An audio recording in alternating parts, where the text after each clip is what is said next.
मस्जिद के बाहर 24 नवंबर को हिंसा हुई थी। इसके बाद सुरक्षा व्यवस्था को लेकर पुलिस चौकी का निर्माण वहां पर कराया जा रहा है। तो ये बड़ी खबर आपके टेलीविजन स्क्रीन पर है, जहां पर सुरक्षा व्यवस्था को देखते हुए वहां पर एक पुलिस चौकी का निर्माण करवाया जा रहा है और उसका कार्य जो है प्रगति पर है, क्योंकि संभल में जो हिंसा घटित हुई थी उसके बाद शाही जामा मस्जिद के बिल्कुल ठीक सामने एक पुलिस चौकी का निर्माण करवाया जा रहा है।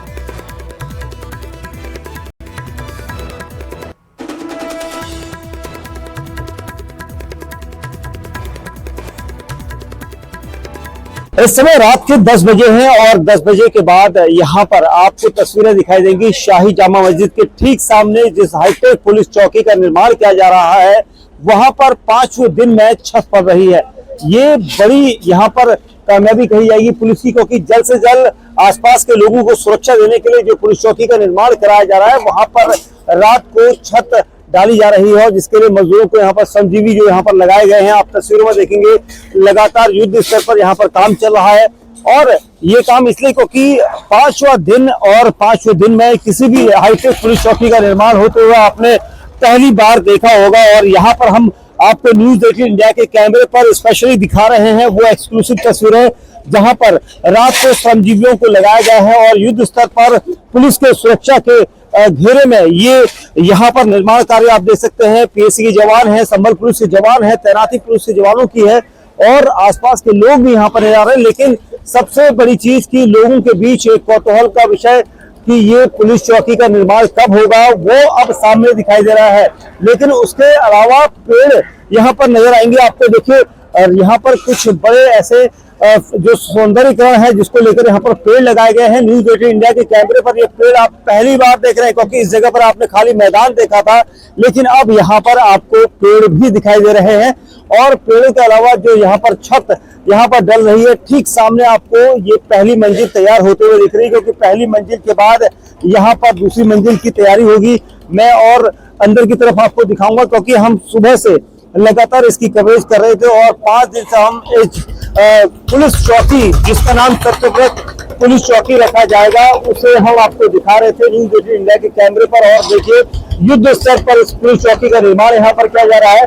जो छत डाली जा रही है वो पहली मंजिल की छत डाली जा रही है सत्यव्रत पुलिस चौकी, जिसे जल्द ही अमल में लाया जाएगा। यानी ये 1 से 2 दिन में ही कार्य करने लगेगी, ऐसा पुलिस सूत्रों का दावा है। और ये सब हम इसको आपको इसलिए दिखा रहे हैं क्योंकि यहाँ पर पुलिस चौकी की जरूरत आसपास के लोगों ने मानी थी और लगातार मांग कर रहे थे कि इस जगह पर पुलिस चौकी का निर्माण किया जाए। संभल से एक और खबर है, वहां एक मुस्लिम परिवार ने अपने मकान में मंदिर बनवाने की मांग की। परिवार का आरोप है कि उनके एक रिश्तेदार ने बिना मालिकाना हक के मकान को बेच दिया और वो अपने मकान को वापस पाने के लिए कानूनी लड़ाई लड़ रहे हैं। ऐसे में उनकी मांग है कि उनके मकान पर मंदिर या फिर पुलिस चौकी बना दी जाए।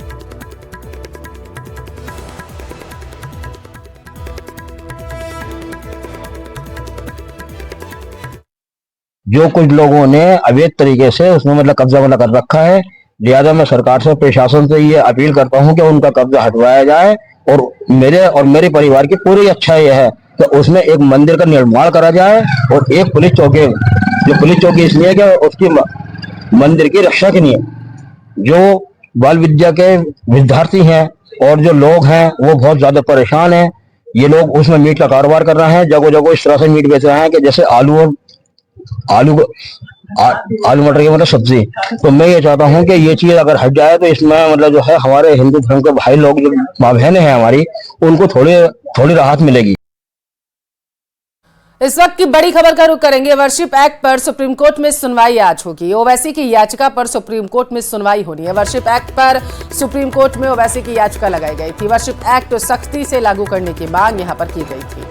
तो आपकी जानकारी के लिए आपको बताते चलें कि प्लेसेस ऑफ वर्शिप एक्ट को लेकर के लगातार एआईएम प्रमुख असदुद्दीन ओवैसी हमलावर है। उनकी तरफ से मांग की जा रही है कि बाबरी मस्जिद के बाद लगातार मस्जिदों को निशाना बनाया जा रहा है। सुप्रीम कोर्ट में याचिका लगाई गई उनकी तरफ से कि प्लेसेस ऑफ वर्शिप एक्ट सख्ती से लागू किया जाए, ताकि ये जो हिंसक घटनाएं हो रही हैं इन पर काबू पाया जा सके।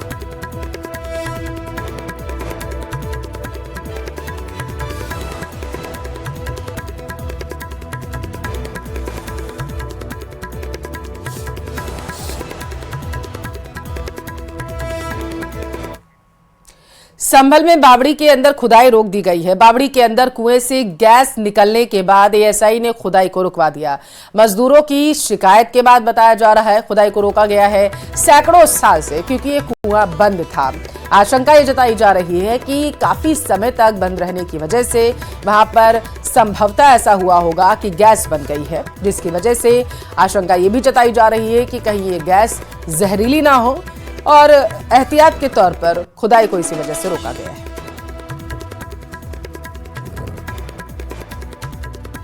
ये जो है धुआं के वजह से जो बंद कर दिया गया। कोई गैस से पीड़ित हुई है? हाँ जी। तो एएसआई की टीम भी आई थी, क्या कह के गई थी आपको? वो ये रुकवा गई थी, बोले इतना ही रहने दो, क्योंकि ये बाद में जो है इस चीज को करेंगे। अरे कितने दिन से आपकी यहाँ लेबर जो काम कर रही है? यहाँ जो है 13वां दिन है आज। कितनी लेबर होगी आपकी? मेरी जो लेबर 12-13 लेबर चल रही है। इसकी वजह थोड़ा सा जो अंदर से प्रतीत हो रहा है, धुआं निकलता हुआ, जो इसके अंदर की भूमि में मट्टी जमी हुई है उसकी गैस महसूस हो रही है और स्टाफ इस वजह से थोड़ा सा कार्य करने में ऑक्सीजन की कमी होने के कारण भी स्टाफ काम नहीं कर पा रहा है और इसको प्लानिंग के तहत काम किया जाएगा। संभल लगातार सुर्खियों में बना है।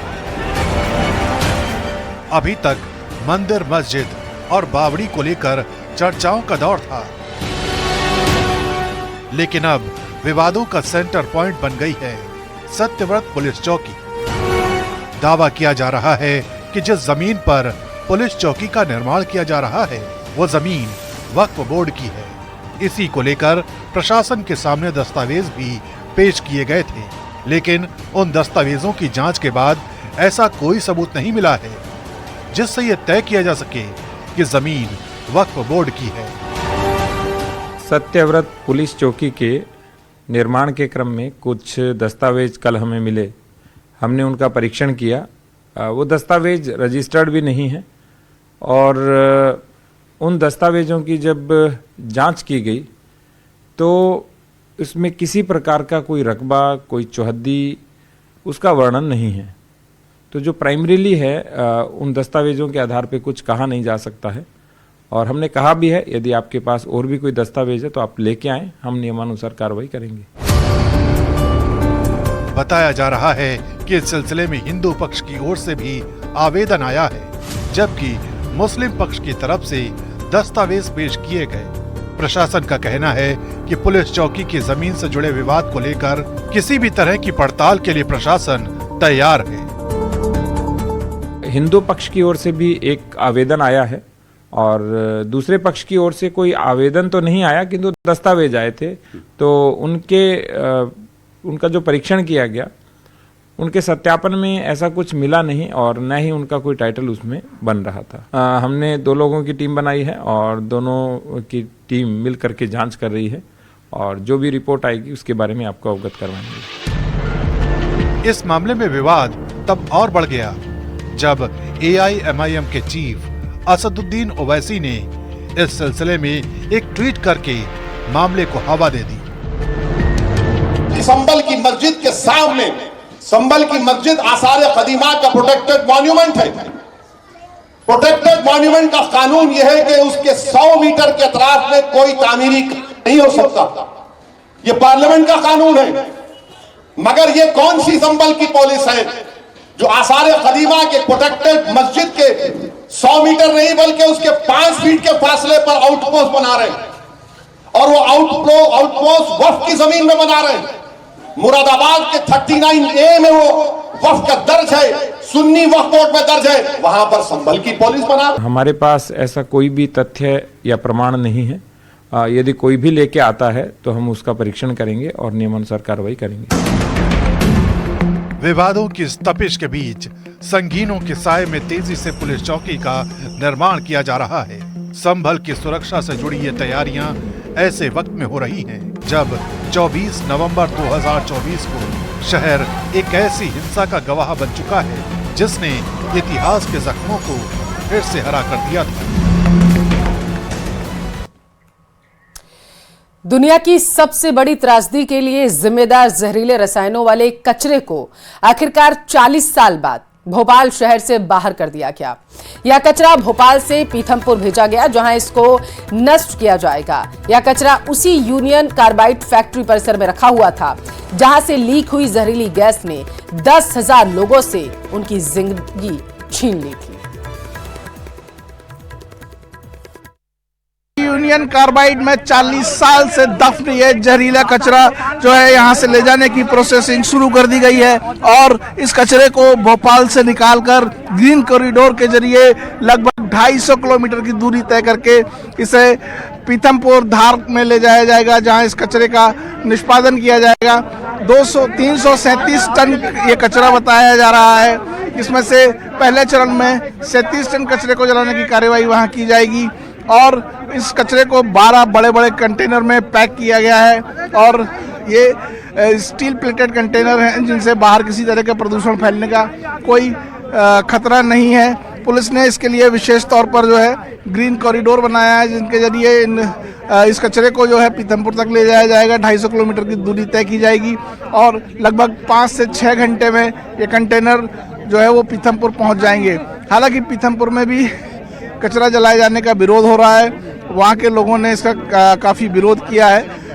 भोपाल में भी इस चीज़ का विरोध हो रहा है कि आखिर इस जहरीले कचरे की सिर्फ ऊपरी परत ही क्यों हटाई गई है, जबकि लोगों का कहना है कि इस यूनियन कार्बाइड के परिसर में कई सारे ऐसे टैंक हैं जो यहाँ ज़मीन में दबे हुए हैं। उस कचरे को ज़्यादा जहरीला माना जा रहा है, उसको हटाए जाने की ज़रूरत थी, लेकिन हाईकोर्ट के आदेश के तहत जो है अभी फिलहाल 337 टन कचरे को हटाने की परमिशन दी गई है। पश्चिम बंगाल के 24 परगना में टीएमसी नेताओं के बीच आपस में ही संग्राम छिड़ चुका है। वाकया उस वक्त का है जब पार्टी के स्थापना दिवस के मौके पर 2 गुटों में भिड़ंत हो गई। आलम यह हो गया कि लाठी चार्ज की नौबत आ गई थी।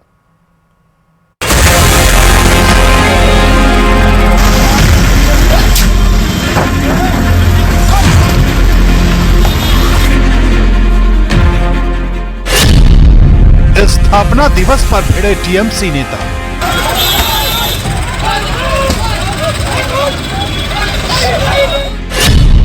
अराबुल इस्लाम और शौकत मोल्ला के समर्थकों में संग्राम। पार्टी के झंडे पर बढ़ा विवाद।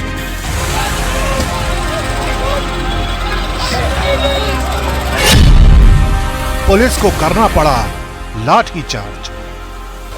ये तस्वीरें दक्षिण 24 परगना के भांगड़ इलाके की हैं, जहां टीएमसी के स्थापना दिवस के मौके पर बवाल मच गया। गुटबाजी और वर्चस्व की लड़ाई ने इस कदर तूल पकड़ा कि पुलिस को मौके पर मोर्चा संभालना पड़ा। जानकारी के मुताबिक विवाद की जड़ बने टीएमसी के 2 नेता, अराबुल इस्लाम और शौकत मोल्ला। बताया जा रहा है कि विवाद उस वक्त बढ़ा जब अराबुल इस्लाम ने पार्टी का झंडा फहराया और इसी दौरान वहां खड़े शौकत मोल्ला के समर्थकों ने अराबुल और उनके समर्थकों पर हमला बोल दिया। पुलिस की मौजूदगी में शौकत मोल्ला के समर्थकों ने न सिर्फ अराबुल इस्लाम के पोस्टर हटाए बल्कि उनकी गाड़ी पर तोड़फोड़ भी की, जिसका नतीजा ये हुआ कि आनन फानन में अराबुल इस्लाम को मौके से भागना पड़ा, जबकि पुलिस को हालात कंट्रोल करने के लिए लाठी चार्ज का सहारा लेना पड़ा। अराबुल इस्लाम का आरोप है कि शौकत मोल्ला के इशारे पर यह हमला किया गया। गाड़ी भेंगे আরাবুল ইসলামের উপরে আক্রমণ করে আরাবুল ইসলামকে তৃণমূল থেকে হটানো যাবে না, যেহেতু অভিষেক বন্দ্যোপাধ্যায় মমতা বন্দ্যোপাধ্যায়ের নেতৃত্বের প্রতি আস্থা রেখে আমি যতদিন বেঁচে থাকবো ততদিন তৃণমূলের ঝান্ডা মমতা বন্দ্যোপাধ্যায় অভিষেক বন্দ্যোপাধ্যায়ের নির্দেশ আদেশ মেনে ততদিন আমি চলবো।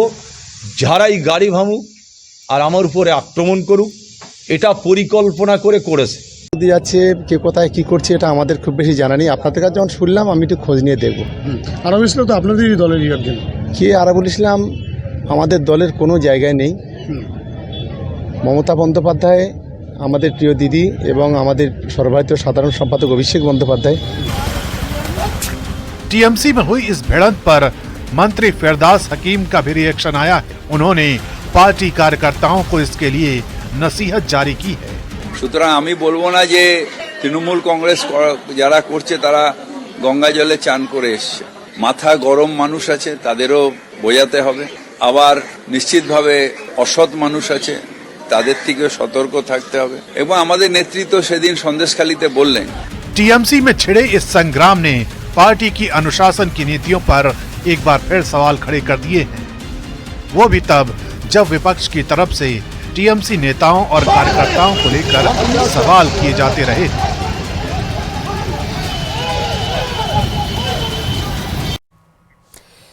और दिल्ली सुसाइड केस में एक बड़ी खबर सामने आ रही है। मृतक पुनीत और उनकी पत्नी मणिका के झगड़े का एक नया वीडियो सामने आया है। वायरल वीडियो अगस्त 2023 का बताया जा रहा है। तो ये वीडियो सोशल मीडिया पर तेजी से वायरल हो रहा है, जो उसके बाद तमाम तरीके के सवालात एक बार फिर से कौंधने लगे हैं लोगों के जहन में। ये देखिए, मणिका पावा और उनके जो पति हैं पुनीत खुराना, उनका ये वीडियो सोशल मीडिया पर वायरल हो रहा है, जो हम आपको आपकी टेलीविजन स्क्रीन पर दिखा रहे हैं। ये वीडियो सामने आने के बाद जो उनकी मौत हुई उसको लेकर के तमाम तरीके के सवाल उठ रहे हैं। 2023 का जानकारी ये सामने निकल कर आ रही है वीडियो है, और इसमें पति पत्नी आपस में झगड़ा करते हुए नजर आ रहे हैं। हालांकि ऑडियो ना मिलने की वजह से बताया जा रहा है कि बातें क्लियर नहीं हो पाई हैं कि किस विषय को लेकर के इन दोनों के बीच में झगड़ा हुआ था। हालांकि इसकी पुष्टि हुई है, ये वीडियो जब आया है तो उसके बाद अब ये सोशल मीडिया पर वायरल हो रहा है और लोग सोशल मीडिया पर तमाम तरीके की बातें कर रहे हैं, कयास लगा रहे हैं। आपको क्या दिक्कत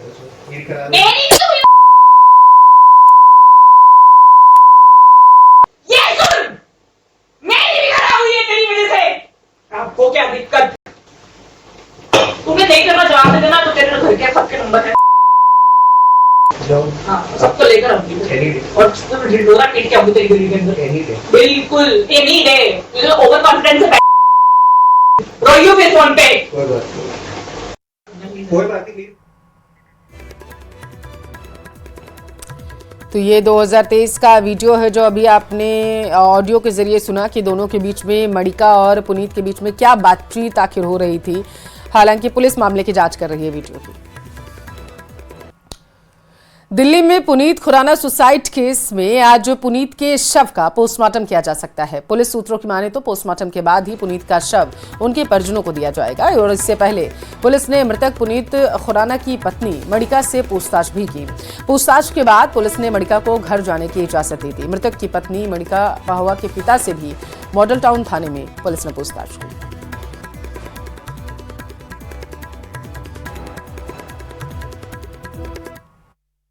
इनके फादर का ये कहना था कि इनकी जो शादी है वो 2016 में हुई थी, और उसके बाद से कुछ मैट्रिमोनियल डिस्कॉर्ड चल रहा था। 2 साल से डिवोर्स का 2 साल से ये दोनों अलग रह रहे हैं, और डिवोर्स का कोई मामला भी कोर्ट में चल रहा है, जिसकी जांच हम कर रहे हैं। और उनका एलिगेशन ये है कि लड़की के द्वारा इसको प्रताड़ित करने की वजह से मेरे बेटे ने सुसाइड किया है। पुनीत और मणिका की एक कहानी है, कहानी बेहद दर्दनाक। हालांकि इन तस्वीरों को देखें तो कहानी शुरुआत होती है इन खूबसूरत तस्वीरों के साथ में। साल 2016 में इन दोनों की शादी होती है। उसके बाद घर परिवार में एक बहुत ही खूबसूरत सा एक माहौल होता है। घर की ये तमाम तस्वीरें ये देखी जा सकती हैं। बहुत ही खुश होकर शादी और शादी से जुड़े हुए तमाम तस्वीरें पड़ती हैं। धीरे धीरे वक्त बदलता है। इस वक्त के साथ साथ इन दोनों के परिवारों में जिस तरह से बाकायदा तनाव होता है, लेकिन ये कहानियां, इन तस्वीरों को अगर देखा जाए, इतने खूबसूरत इन तस्वीरों को देख करके अंदाजा लगाया जा सकता है इन्होंने कभी सोचा भी नहीं होगा कि इनका अंत इतना बुरा होगा। पुनीत के चेहरे पर वो तमाम खुशियां, तमाम आशाएं वो दिख रही हैं। शादी के वक्त की ये तस्वीरें हैं। परिवार के सदस्यों इस तस्वीर में दिख रहे हैं जो बेहद खुश और आनंदित नजर आ रहे हैं। लेकिन साल 2024 के अंत में जिस तरह से एक ऐसा दर्द इस पूरे परिवार को मिला है जो कभी कोई भूल नहीं सकता है। इन तस्वीरों को देख करके समझा जा सकता है कि परिवार के सदस्य कितने खुश रहे होंगे, और अचानक साल का आखिरी दिन यानी 31 दिसंबर का जो वक्त है इस पूरे परिवार के लिए परेशानी का सबब रहा। घर के तमाम जो लोग हैं जिस तरह से आज गम में डूबे हैं और गम में डूब करके आज हर कोई इस तस्वीरों को याद कर रहा है। दावा किया जा रहा है कि पुनीत ने फांसी लगाने से पहले अपनी पत्नी मोनिका से बात की थी, जिसका ऑडियो भी सामने आया। जो ऑडियो सामने आया उसके मुताबिक पुनीत कई दिनों से टेंशन में थे, परेशान थे और उनकी पत्नी भी उन्हें कई दिनों से परेशान कर रही थी।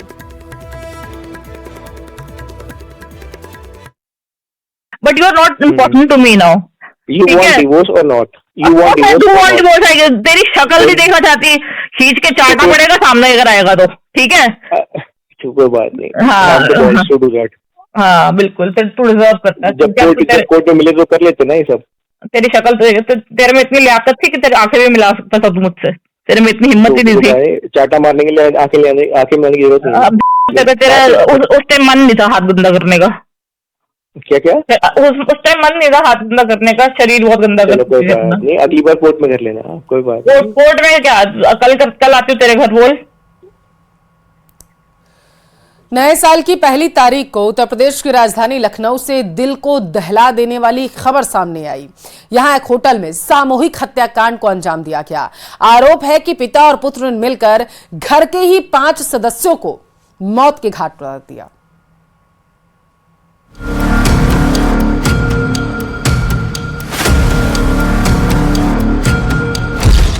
लखनऊ में सनसनीखेज वारदात। पिता और पुत्र पर सामूहिक हत्या का आरोप। मां समेत 4 बहनों की हत्या। आरोपी बेटा पुलिस के शिकंजे में। वारदात के बाद अरशद ने वीडियो बनाकर कबूला सच।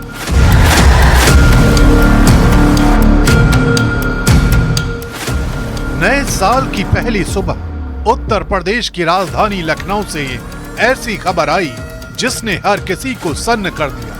नाका थाने के शरणजीत होटल में एक मां और 4 बेटियों की धारदार हथियार से हत्या कर दी गई और इस वारदात का आरोप लगा है 24 साल के अरशद और उसके पिता पर। मैं इस वक्त उसी होटल के बाहर मौजूद हूं और यहां पर देख पा रहे हैं आप तस्वीरों में कि ये वही होटल है, होटल शरणजीत। इसी होटल के कमरा नंबर 109 में हत्या की वारदात को अंजाम दिया गया है और जो आरोपी है अरशद पुलिस के गिरफ्त में है। पिता फिलहाल फरार चल रहा है और आरोपी ने हत्या की वारदात को अंजाम देने के बाद एक वीडियो भी बनाया है। उस वीडियो में उसने दावा किया कि वो धर्म परिवर्तन करना चाहता था और मोहल्ले के उसके इलाके के कुछ लोग उसको काफी ज्यादा परेशान कर रहे थे और पिछले कुछ दिनों से वो अपने घर पे नहीं रुका हुआ था। वो पूरे अपने परिवार के साथ पहले अजमेर गया और अजमेर के बाद फिर वो लखनऊ आया। लखनऊ में आने के बाद यहाँ पर 30 तारीख को होटल शरणजीत में उसने चेक इन की। इसी होटल में उसने चेक इन की और उसके बाद बीती रात उसने वारदात को अंजाम दिया। और पुलिस की शुरुआती पूछताछ में उसने ये बताया है कि दुपट्टे की मदद से और साथ ही साथ ब्लेड से हाथों के नसों को उसने काटा है। बताया जा रहा है कि वारदात में जिन 5 लोगों की हत्या की गई उनमें मां अस्मा, 9 साल की आलिया, 16 साल की अक्सा, 18 साल की रहमीन और 19 साल की अलशिया। वारदात को अंजाम देने के बाद खुद अरशद ने वीडियो बनाकर सच कबूल किया। तो ये मुसलमान हर जगह ज़मीनों पर कब्जा करते हैं और लोगों पर जुल्म करते हैं। न जाने कैसे कैसे गैर कानूनी धंधे करते हैं, नकली नोटों के धंधे करते हैं। हमने बहुत उनके खिलाफ कार्रवाई करने की कोशिश करी, हम नहीं करवा सके। और हमारी मौत के ज़िम्मेदार सबसे मेन जो इंसान है वो पूरी बस्ती है और उससे मेन जो इंसान है रानू और आफ्ताब अहमद, अलीम खान, सलीम, ड्राइवर अहमद, रानू, आरिफ, अजहर और इसके और रिश्तेदार हैं जो ऑटो चलाते हैं और भी उसके गली में रिश्तेदार रहते हैं। भड़बूज आए हैं ये लोग बहुत बड़ा भूमि माफिया गैंग चलाते हैं। इसमें लड़कियों को बेचते हैं। इन लोगों का यही प्लान था कि हम लोगों को जेल पहुंचा के हमें दोनों को किसी भी प्लान झूठे इल्ज़ाम में जेल पहुंचाकर हमारी बहनों को हैदराबाद में लड़के सप्लाई करता है एक सामने घर के सामने वाला, उसके हाथों हमारी बहनों को बिकवाना। भैया हम ये नहीं चाहते थे, इसलिए मजबूरन आज हमें इस वक्त 2 बजे का टाइम हो रहा है तकरीबन, मजबूरी में अपनी बहनों को मैं गला दबा के हाथ की नस काट के मारना पड़ा। जानकारी के मुताबिक ये परिवार आगरा के कुबेरपुर इलाके का रहने वाला है। लखनऊ के होटल सरनजीत में पूरा परिवार ठहरा हुआ था। इसी होटल के कमरा नंबर 109 में वारदात को अंजाम दिया गया। अभी तक जो बात यहाँ पे सुनने को मिली है, जो जानकारी यही आई है कि ये पारिवारिक कलह के आपस में चलते ये हुआ है। ये सब एक है परिवार के लोग थे। परिवार का मुखिया जो है वो फरार है। एक लड़का, उसने पुलिस को स्वयं इन्फॉर्मेशन दी है और उसने ये भी बताया कि मेरे पिता जो है कहीं सुसाइड करने गए हुए हैं। देखिए, आज मॉर्निंग में ये सूचना मिली कि इस होटल में एक कमरे में 5 लोगों की डेड बॉडी पड़ी है और तत्काल थाना प्रभारी एवं अन्य पुलिस बल मौके पर पहुंचकर जो है छानबीन उन्होंने प्रारंभ कर दी। डेड बॉडी को कब्जे में लेकर पंचायतनामा और पोस्टमार्टम के लिए भेज दिया गया है। सभी उच्चाधिकारी गणों के द्वारा जो है घटनास्थल का निरीक्षण कर लिया गया। फील्ड यूनिट को बुला लिया गया है ताकि जो साइंटिफिक एविडेंसेस हैं उसको कलेक्ट कर लिया जाए और प्राथमिक जो है पूछताछ सभी लोगों से चल रही है, होटल वालों से और अन्य जो है साक्ष्य खंगाले जा रहे हैं। जल्द ही इसके बारे में विस्तृत आपको बता दिया जाएगा। फिलहाल पुलिस इस मामले में सारी कड़ियों को खंगाल रही है, क्योंकि अरशद ने वीडियो में जिन जिन बातों का दावा किया है वो इस हत्याकांड की कहानी को कई मोड़ दे रहे हैं।